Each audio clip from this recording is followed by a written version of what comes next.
Morning, स्वागत है आप सभी का स्पोर्ट्स कैफे में। आपके साथ मैं हूं नुसरात सिंह। तो अगर आप किसी भी खेल को मिस कर गए हैं और पूरा एक्शन अगर आप देखना चाहते हैं तो अगले आधे घंटे आप हमारे साथ बने रहिए। इस दौरान तमाम खेलों के बारे में बात करेंगे, आईपीएल की बात होगी, उसके अलावा जो कुछ भी घटनाक्रम खेल के मैदान पर घटित हुआ तमाम चीज़ों के बारे में बात करेंगे। लेकिन सबसे पहले आपका इंट्रो करा दें हमारे खास मेहमान से। हमारे साथ हेमंत रस्तोगी जी स्टूडियो में मौजूद हैं। स्वागत है आपका सर।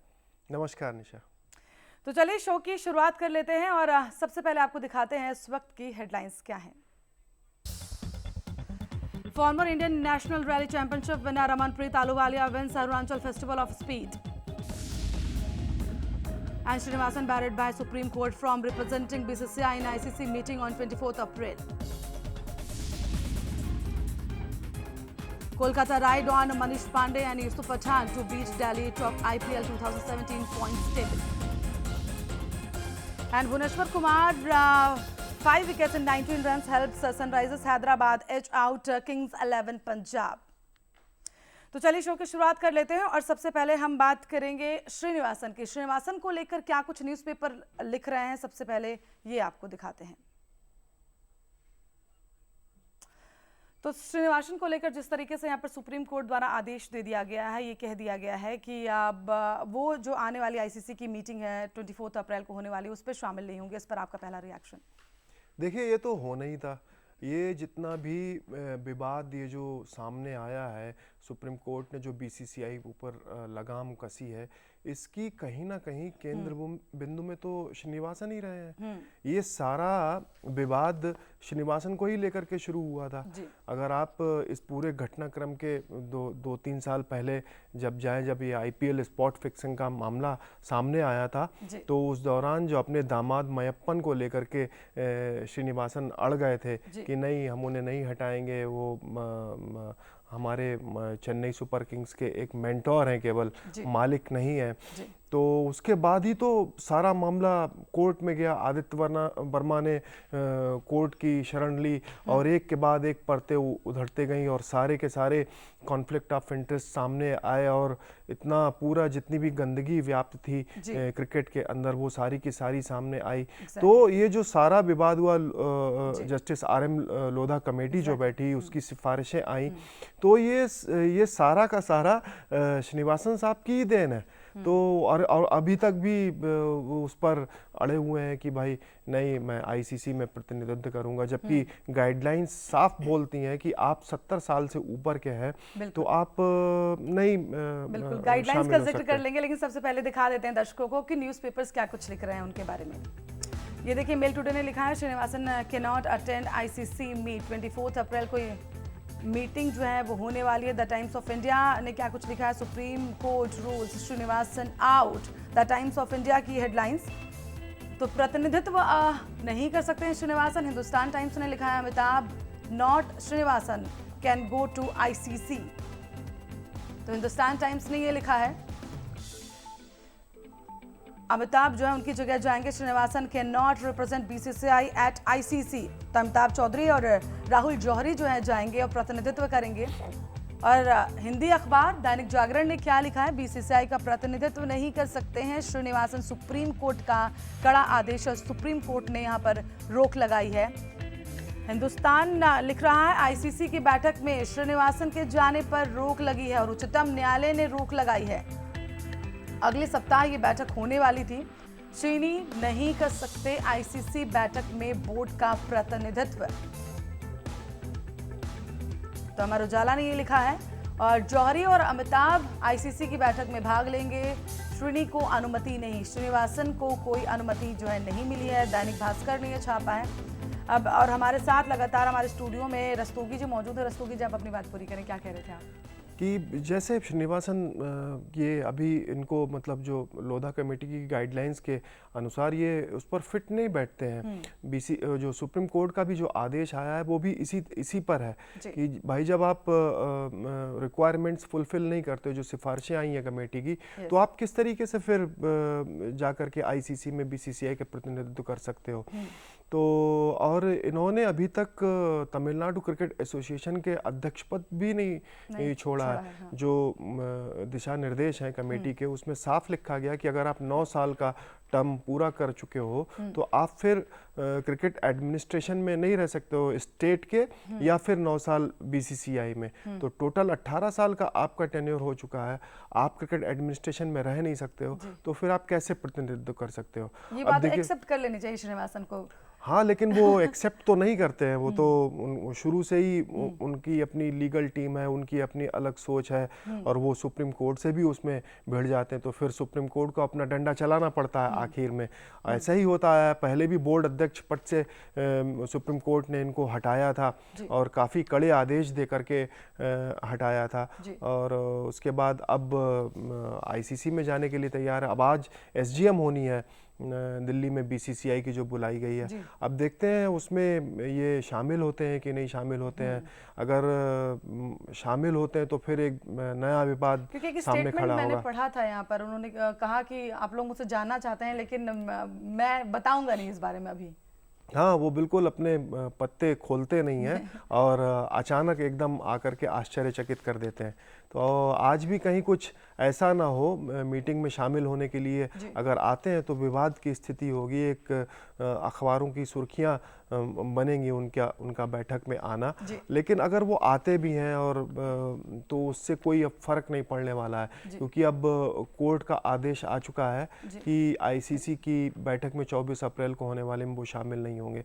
राहुल जौहरी और अमिताभ चौधरी को नामित किया गया है, तो श्रीनिवासन के दरवाजे अब बंद हो चुके हैं मुझे लगता है। तो चलिए अब बात कर लेते हैं अपनी अगली खबर की। बात करेंगे आईपीएल की। और आईपीएल में क्या कुछ रोमांचक मुकाबला हुआ कोलकाता और दिल्ली के बीच में, ये न्यूज़पेपर कैसे लिख रहे हैं ये दिखाते हैं आपको। तो मेल टुडे ने क्या लिखा है, पांडे पास केकेआर होम, मेल टुडे की हेडलाइंस। और इस पूरे मैच के दौरान मनीष पांडे ने अच्छा प्रदर्शन यहाँ पर किया है। द टाइम्स ऑफ इंडिया ने लिखा है पांडे पठान पार कोलकाता। तो मनीष पांडे ने 67 रन बनाए, 67 रन, और पठान ने 59 रन बनाए हैं। द टाइम्स ऑफ इंडिया की हेडलाइंस देख रहे थे आप। और हिंदुस्तान टाइम्स ने लिखा है Pandey Pathan helps KKR still win. The Hindustan Times का ये पूरा कॉलम। उसके अलावा द इंडियन एक्सप्रेस ने लिखा है नाइट्स गाइस फिनिश फर्स्ट। तो यूसुफ पठान, उन्होंने 59 रन बनाए का योगदान दिया। मनीष पांडे ने 67 रन बनाए। कोटला में पांडे और पठान का धमाल देखने को मिला, दैनिक जागरण ने लिखा है। उसके अलावा हिंदुस्तान लिख रहा है कोलकाता ने पठान और पांडे के दम पर दिल्ली को पीट दिया। तो दिल्ली को यहां पर हार का सामना करना पड़ा। मनीष पांडे की आंधी में डेयर डेविल्स उड़ गए। तो ये लिख रहा है अमर उजाला। और पांडे और पठान की 50 से केकेआर जो है वो जीत गया। तो यहां पर मनीष पांडे और यूसुफ पठान बहुत ही अच्छा प्रदर्शन। खास तौर पर अगर हम यूसुफ पठान की बात करें, उनके लिए आईपीएल में एक नए दरवाजे जो हैं खुल गए हैं, एक कह सकते हैं जीवन दान मिल गया उन्हें। बिल्कुल, एक ये आईपीएल में उनको नया जीवन, उनके कैरियर सेविंग पारी थी जो उन्होंने कल 59 रन बनाए हैं। और बहुत ही खराब परिस्थितियां थी जब वो विकेट पर उतरे थे मनीष पांडे के साथ। 21 रनों पर 3 विकेट केकेआर के गिर गए थे और विकेट भी स्लो हो रहा था, जैसा कि पिछले मैच में हुआ था किंग्स 11 पंजाब के खिलाफ। तो उम्मीद लग रही थी कि यहाँ से दिल्ली डेविल्स वापसी का मौका नहीं देगी कोलकाता नाइट राइडर्स को। लेकिन इन दोनों बल्लेबाजों ने जिस तरीके से सूझबूझ से बल्लेबाजी की, इन्होंने बिल्कुल भी कोई ऐसे स्ट्रोक्स नहीं लगाए कि आते ही ताबड़तोड़ उड़ाने वाले जैसे, एकदम संभल करके बल्लेबाजी की। पहले खुद को संभाला और खुद टिक करके खेले और फिर स्कोरिंग शॉट्स लगाते गए। और 59 रन जो पठान ने बनाए उसमें कुछ दर्शनीय अपने स्ट्रोक्स भी दिखाए, छक्के भी दिखाए। लेकिन मनीष पांडे की जितनी तारीफ की जाए कम है। और इस पूरे आईपीएल में उनका प्रदर्शन अभी तक बहुत ही नायाब अच्छा रहा है। और वो उन्होंने कल ऑरेंज कैप भी पहन ली है। और इस आईपीएल में सबसे ज़्यादा रन बनाने वाले बल्लेबाज भी हो गए हैं। और कल जिस तरीके से उन्होंने बल्लेबाजी की, तो एक हालांकि विराट कोहली से उनकी कोई तुलना नहीं है, लेकिन काफ़ी हद तक वो बहुत मैच्योर होकर के एक T20 में जैसे क्रिकेटिंग स्ट्रोक्स खेलते हैं और कोई जल्दबाजी, कोई हड़बड़ाहट नहीं होती है, उसी तरीके से बल्लेबाजी करते हुए दिखाई दिए। मिस्टर रिलायबल कहा जा रहा है उन्हें कि अब वो इस चीज़ का तमगा जो हासिल करते जा रहे हैं, क्योंकि अगर हम आईपीएल की बात करें तो आईपीएल के अंदर 4 इनिंग्स में बहुत ही बेहतरीन रन बनाए हैं, 81, 25, 49 और 69 रन। तो ये बार बार उन्होंने अपने आप को प्रूफ किया है। वही मैं कह रहा था कि मिस्टर रिलायबल की जो पदवी है, अब वो अगर ऐसा ही प्रदर्शन रहा उनका तो वो उनसे दूर नहीं रहेगी। और अच्छी बात यह है कि वो जो कंसिस्टेंट प्रदर्शन कर रहे हैं, भारतीय टीम को भी इस तरीके के प्रदर्शन की ज़रूरत है। और T20 और वनडे टीम में वो मनीष पांडे अपनी टीम में जगह बना चुके हैं। अब इस तरीके का जो प्रदर्शन आता है तो आपके अंदर एक आत्मविश्वास पैदा होता है कि नहीं, मैं कर सकता हूँ। तो यहाँ पर इस प्लेटफॉर्म पे कर सकता हूँ तो अपने देश के लिए भी कर सकता हूँ।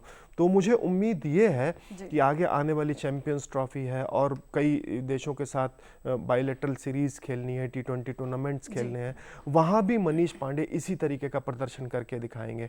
बहुत अच्छा खेल रहे हैं और समझदारी के साथ खेल रहे हैं, सबसे बड़ी बात ये है। और यही वजह है कि मुझे लगता है कि वो विराट कोहली का भी वो काफ़ी विश्वास जीतने में सफल रहेंगे। और पूरा टूर्नामेंट अभी पड़ा हुआ है उनके लिए, और जिस तरीके से उनका बल्ला बोल रहा है, मुझे लगता है कि इस टूर्नामेंट में काफ़ी कुछ करके दिखाने वाले हैं। बिल्कुल काफ़ी कुछ करके दिखाने वाले, भी और ज़्यादा रन्स निकल सकते हैं। और कोलकाता टीम को कहीं ना कहीं अब कॉन्फिडेंस होगा कि कभी भी अगर ऐसी स्थिति में होती है जब ऐसा लगे कि बहुत विकेट्स जो हैं वो जा चुके हैं, तब मनीष पांडे पर भरोसा किया जा सकता है, क्योंकि उनकी इनिंग्स बता रही है, उनके रन्स अभी तक के बता रहे हैं ये। बिल्कुल एकदम। और मनीष पांडे का तो योगदान है, लेकिन यूसुफ पठान की भी बहुत तारीफ करनी होगी।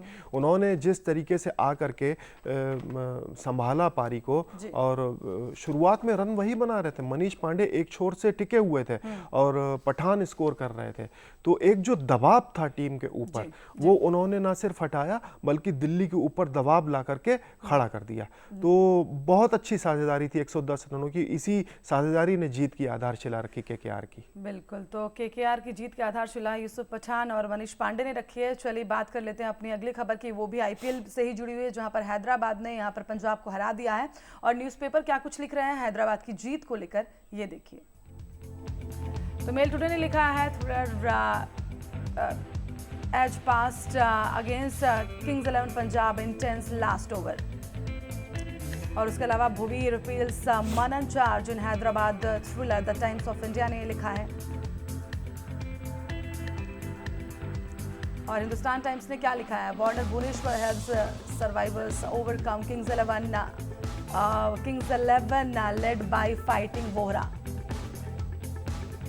तो Manan leads a one-man army but Bhuvneshwar wins the war। Dainik Jagran ने लिखा है, भुवी के भंवर में पंजाब किंग्स जो है वो फंस गए। और हिंदुस्तान ने लिखा है, भुवनेश्वर के 5 विकेट से पंजाब जो है वो पस्त हो गया। तो भुवनेश्वर ने 5 विकेट लिए हैं, हिंदुस्तान ही लिख रहा है। और अब भुवनेश्वर के भंवर में किस तरीके से पंजाब फंसा, मनन की मनमोहक पारी, भुवनेश्वर के 5 विकेट। तो यहाँ पर मनन वोहरा ने जो है 95 रन बनाया। अमर उजाला ने क्या कुछ लिखा, उसके अलावा दैनिक भास्कर लिख रहा है, भुवी का पंच, सनराइजर्स जो है वो जीते हैं। तो भुवनेश्वर और साथ ही साथ मनन की बात करें, मनन ने बेहतरीन यहाँ पर बल्लेबाजी की, उम्दा प्रदर्शन किया, 95 रन बनाए। अब देखिए, इतनी अच्छी पारी खेलने के बावजूद भी अपनी टीम को जिता नहीं पाए और 95 रन उन्होंने बनाए और बहुत अच्छी पारी खेली। एक ओपनिंग बल्लेबाज जिस तरीके से आकर के वो अंत तक टिके रहे, और बस दुख की बात ये रही कि वो अपनी टीम को फिनिश नहीं करा पाए। लेकिन भाई, तारीफ तो यहाँ पे भुवनेश्वर कुमार की करनी होगी। ये टूर्नामेंट तो उनके लिए एक तरीके से वरदान बन गया है। क्या उनका शानदार रन चल रहा है, 15 विकेट अब तक 5 मैचों में ले चुके हैं। और T20 में इतने विकेट लेना आसान बात नहीं होती है, और वो भी किसी मैच में 5 विकेट लेना, 4 ओवरों में 5 विकेट लेना बहुत बड़ी बात होती है। और भुवनेश्वर कुमार एक के बाद एक मैच में लगातार अच्छा प्रदर्शन करके दिखा रहे हैं। तो और कमाल का उन्होंने अपने अंदर सुधार किया है। पिछले जब शुरुआत में जब उन्हें शुरुआती सफलता मिली अंतर्राष्ट्रीय क्रिकेट में, उसके बाद वो स्विंग पर बहुत ज़्यादा उनका ध्यान था, स्विंग करा रहे थे, कहीं ना कहीं स्पीड उनकी तेज़ी कम थी।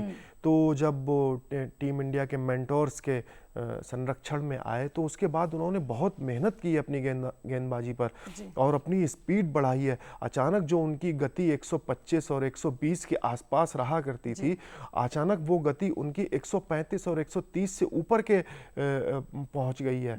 तो और उसमें भी खास बात यह है कि अगर आप अपनी गति बढ़ाते हैं तो आपकी स्विंग पर ज़्यादा नहीं फर्क पड़ा है।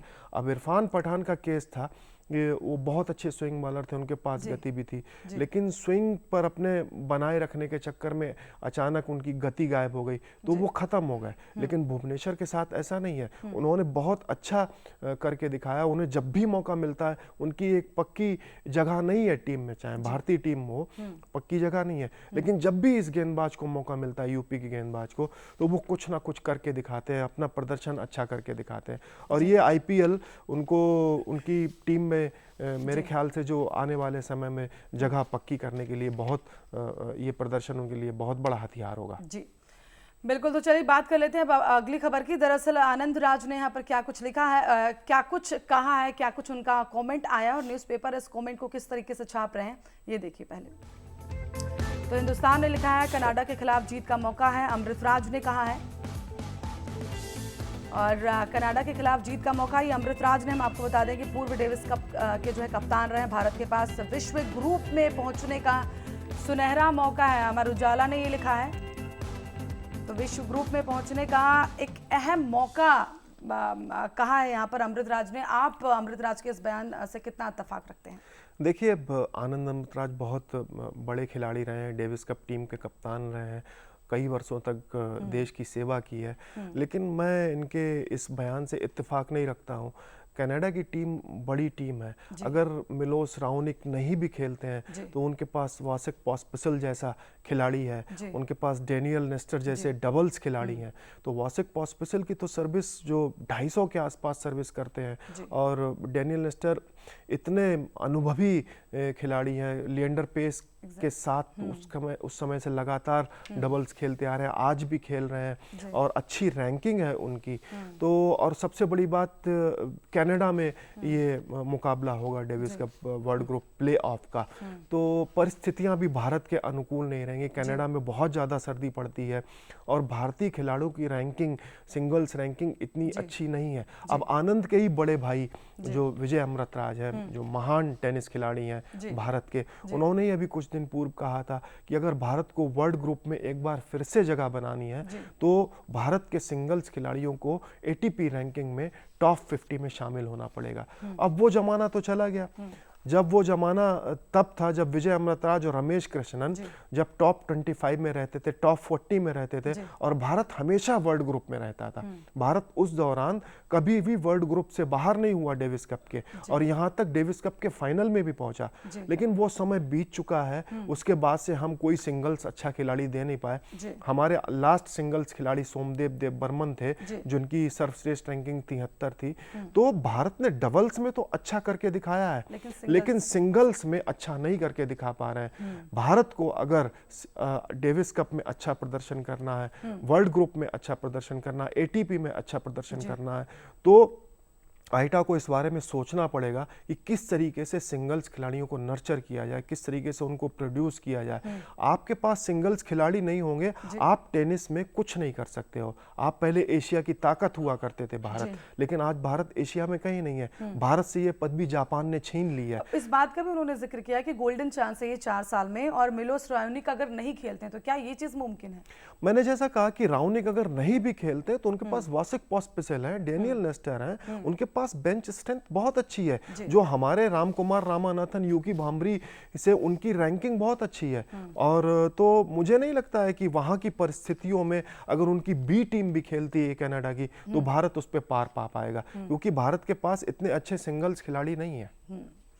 चलिए बात करते हैं अपनी अगली खबर की। बात करेंगे फेस्टिवल ऑफ स्पीड की, जो कि अरुणाचल में संपन्न हुआ, और न्यूज़पेपर क्या कुछ उसके बारे में लिख रहे हैं, ये देखिए। तो मेल टुडे ने क्या कुछ लिखा है। Former Indian national rally champion Amanpreet Ahluwalia. The Times of India ने लिखा Amanpreet claims festival of speed. तो 3 दिनों तक ये मुकाबला चला, और 3 दिनों के मुकाबले के दौरान यहाँ पर आलूवालिया का दबदबा दिखाई दिया। हिंदुस्तान ने लिखा है Amanpreet wins 4 stage on day 2 और उनके सहचालक अजय कुमार थे। Amanpreet crowned kings of mountains the Indian Express Amanpreet crowned. और हिंदुस्तान ने क्या कुछ लिखा, अमनप्रीत ने फेस्टिवल ऑफ स्पीच का खिताब जीत लिया है। अमनप्रीत ने जीता फेस्टिवल ऑफ स्पीच का खिताब। अमर उजाला ने ये लिखा है।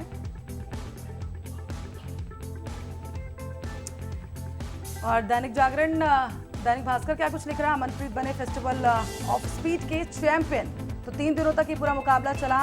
उनके सहचालक अजय कुमार थे और 3 दिनों तक के इस मुकाबले को अगर हम देखें तो यहाँ पर 10 में से 10 जो चरण हुए उनमें से 8 चरणों पर कहीं ना कहीं यहाँ पर अहलूवालिया का दबदबा दिखाई दिया। देखिए उनका दबदबा रहना ही था, अनुभवी रैली ड्राइवर हैं वो और काफ़ी टाइम से इस सर्किट में हैं और नेशनल चैम्पियन भी रह चुके हैं।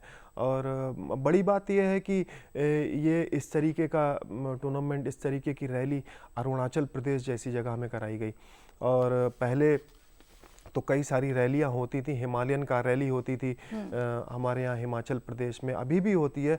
उसको पहले बहुत ज़्यादा सुर्खियां मिलती थी, लेकिन अब कार रैली का इतना ज़्यादा चलन नहीं रह गया। लेकिन अच्छी बात है, अहलूवालिया ने अच्छा प्रदर्शन करके दिखाया और जीत हासिल की। बिल्कुल।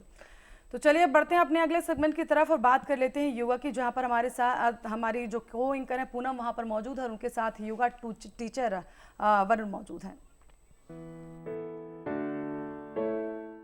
दोस्तों, हम हमेशा बात करते हैं फिजिकल फिटनेस की, पर हम मेंटल फिटनेस को भूल जाते हैं, नज़रअंदाज कर देते हैं। हम बात करेंगे मेंटल स्ट्रेस, फटीग और डिप्रेशन के बारे में, और इसके लिए हमारे साथ है हमारे योगा एक्सपर्ट आचार्य वरुण जी। वरुण जी, आपका बहुत बहुत स्वागत है हमारे शो में। वरुण जी, कई बार हमने देखा है कि डिप्रेशन के शिकार लोग हो जाते हैं, मेंटल स्ट्रेस उनको हो जाता है, तो क्या योगा में इसका कोई उपाय है? बिल्कुल उपाय है इसमें।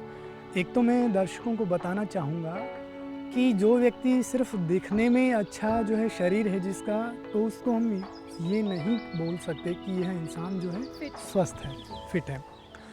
हमारे शास्त्रों में एक बात भी कही है, संतोषात अनुत्तम सुख लाभः, यानी कि जिस व्यक्ति ने जो है संतोष को जान लिया है या संतोष रहना सीख लिया है जिसने, वह व्यक्ति जो है हैप्पी है, खुश है, सेटिस्फाई जो है सब है उसके पास, और जो है दुख उसके पास नहीं आएंगे। ऐसे ही एक स्वस्थ इंसान किसको हम कहेंगे, इसकी भी हमारे शास्त्रों में एक अलग व्याख्या की गई है, जो है समदोषः समाग्निश्च समधातु मलक्रियः प्रसन्नात्मेन्द्रिय मनः स्वस्थ इत्यभिधीयते।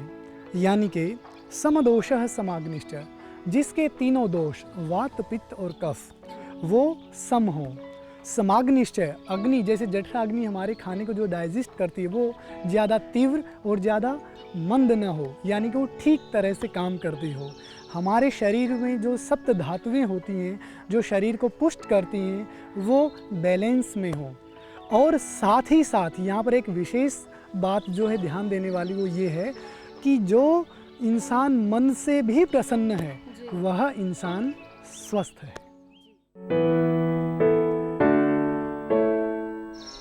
दोनों पैरों को जो है उठाइएगा और दोनों हाथों को कमर के पीछे उसको जो है सपोर्ट देना है, हमें सहायता देनी है। उठा लीजिएगा, दोनों हाथों को कमर के पीछे लगाइएगा पहले। अब धीरे धीरे से दोनों पैरों को पीछे की तरफ हमें टच करना है और दोनों हाथों को सामने सीधा कर लेना है। बिल्कुल सही, होल्ड कीजिएगा। देखिए यह है हल आसन, हल की तरह आकृति वाला आसन हल आसन। हमारी कमर को लचीला बनाता है, साथ ही साथ हमारे जो है पैरों की मांसपेशियों को मजबूत बनाता है, हमारे बढ़े हुए पेट का जो बढ़ना जो है उसको रोकता है और बढ़े हुए पेट को कम करने में जो है हमारी सहायता करता है। अब धीरे धीरे से वापस आइएगा, ऐसे ही आराम से।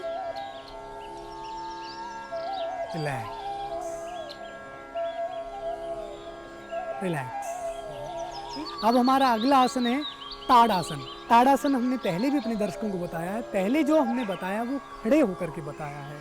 तो लेकिन ताड़ासन हम लेट करके भी कर सकते हैं। दोनों हाथों को आपस में जो है ज्वाइंट कीजिएगा, क्लोज कीजिएगा और पाम को बाहर की तरफ निकालते हुए सर के ऊपर लेके आइएगा और सांस भरते हुए ऊपर की तरफ हमें हाथों को खींचना है, नीचे पैरों को ऊपर जो है स्ट्रेच करना है पीछे की तरफ। देखिए यह आसन हमें तुरंत थकान से जो है रिलैक्स करता है,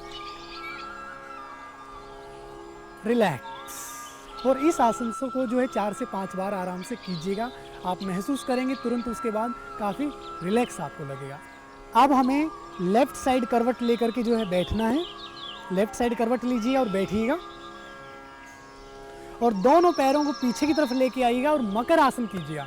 जैसे शव आसन सीधे लेट करके रिलैक्स करने वाला पोज है, ऐसे ही पेट की तरफ लेट करके करने वाला जो रिलैक्स पोज है वह है मकर आसन।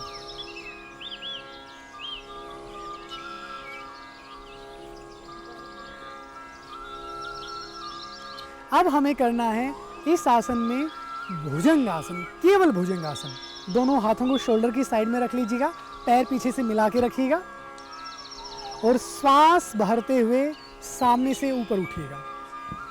इनहेल, भरिएगा श्वास और रोकिएगा। देखिए कैसे हमने अपने सर को, अपर बॉडी को कैसे सर्प जैसे अपने फन को उठाता है वैसे हमने उठाया है। इसी वजह से इस आसन का नाम है भुजंग आसन। भुजंग वैसे सर्प को बोलते हैं। रिलैक्स, धीरे धीरे से नीचे लेके आइए। भुजंग आसन, जैसा कि मैंने अभी बताया कि सर्प की आकृति वाला यह आसन है। भुजंग आसन हमारे लंग्स को मजबूत बनाता है, हमारी भुजाओं को मजबूत बनाता है और हमें स्लिप डिस्क जैसी समस्याएं जो आ जाती हैं ऑफिस वगैरह में बैठे हुए या वैसे भी कुछ काम करते हुए, उससे जो है हमें निजात दिलाता है। और साथ ही साथ हमारी जो स्पाइन है, जो रीढ़ की हड्डी है, उसको लचीला बनाने में बड़ा ही मददगार है। अब इसी आसन की स्थिति में आप लोग शव आसन में आ जाइएगा। शव आसन में लेट जाइएगा, ऐसे कि ऐसे साइड से करवट लेते हुए। अब मैं दर्शकों को कुछ हल्का सा मेडिटेशन कि जिसको करते हुए हम अपने तनाव को दूर कर सकते हैं, कैसे यह प्रक्रिया हमें करनी है देखिए ध्यान से। दोनों हथेलियां ऊपर की तरफ कर लीजिएगा, पाम को ऊपर की तरफ, आंखें बिल्कुल बंद रहेंगी, शरीर बिल्कुल स्थिर रहेगा, कोई तनाव नहीं है शरीर में। शरीर को हमें बिल्कुल भूल जाना है। शरीर से बाहर जो चल रहा है उसको बिल्कुल हमें भूल जाना है। केवल श्वास पर हमें ध्यान देना है, केवल हमें प्राण पर नियंत्रण करना है। धीरे धीरे इसी प्रकार श्वास हमें लेते रहना है और एक एक अंग को जो है कंसंट्रेट करते हुए उसके जो है स्वस्थ रहने की कामना करते हुए हमें रिलैक्स करना है। यह स्थिति हम डेली 10 मिनट 15 मिनट ऑफिस से आकर के आराम से हम कर सकते हैं और हमें करना चाहिए। रिलैक्स। अब हम मकर आसन की पोज में आएंगे। वापस मकर आसन की पोज में आ जाइएगा, ऐसे कैसे पेट की तरफ लेटिएगा और बैठ जाइएगा। बैठिएगा, वज्र आसन की स्थिति में बैठ जाइएगा। दोनों हाथों को एक दूसरे के ऊपर रखिएगा आराम से और सीधे बैठिएगा। दोस्तों, तनाव बड़ा ही पेचीदा आभास है जिसका हम प्रतिदिन सामना करते हैं। वो चाहे हम अपने संबंधों, हमारी नौकरी या बहुत सारी अनियंत्रित स्थितियों की वजह से चाहे वह पैदा होता है, उत्पन्न होता है। ऐसी स्थिति को नियंत्रित करने के लिए, उस पर जो है नियंत्रण पाने के लिए हमें कुछ आदर्श प्रयत्न करने चाहिए। ऐसा आदर्श प्रयत्न सिर्फ योग ही है। इस योग से हम तनाव की पकड़ को ढीली करके हम अपनी ज़िंदगी को स्पष्ट रूप से देख सकते हैं। आप किस तरीके से देखते हैं, क्योंकि योगा के लिए अक्सर कहा जाता है कंसंट्रेशन लेवल ये बढ़ाता तो है लेकिन पेशेंस की बहुत ज़रूरत होती है। देखिए, योगा तो आजकल की आम जिंदगी का हिस्सा बन चुका है और मुझे तो लगता है कि सारे लोगों को योगा करना चाहिए और इसके बहुत फ़ायदे, जैसे आचार्य ने अभी बताया कि किस तरीके से डिप्रेशन और जो मानसिक अवसाद में किस तरीके से फ़ायदेमंद है, तो मुझे लगता है कि सारे लोगों को योगा करना चाहिए। बिल्कुल, तो सारे लोगों को योगा करना चाहिए और योगा की क्रियाएं कहीं ना कहीं बहुत ज़्यादा अहम होती हैं, बहुत ज़्यादा ज़रूरी होती हैं और अगर आप कंसंट्रेशन लेवल बढ़ाना चाहते हैं तो योगा बहुत अच्छा होता है शरीर के लिए। रस्तोगी जी, आप स्टूडियो में और तमाम बातचीत की बहुत बहुत धन्यवाद आपका। धन्यवाद निशा। इसके अलावा हम कई सारी सोशल मीडिया के प्लेटफॉर्म्स पर भी मौजूद हैं, आप वहाँ पर भी विजिट कर सकते हैं। फेसबुक, ट्विटर, यूट्यूब और इंस्टाग्राम पर हम मौजूद हैं। अगर आपका आज का कार्यक्रम मिस हो गया है तो आप इसे यूट्यूब पर देख सकते हैं। तो चलिए, आज स्पोर्ट्स कैफे के खास कार्यक्रम में केवल इतना ही। कल फिर से आपके सामने हाजिर होंगे तमाम स्पोर्ट्स जगत की खबरों के साथ। नमस्कार।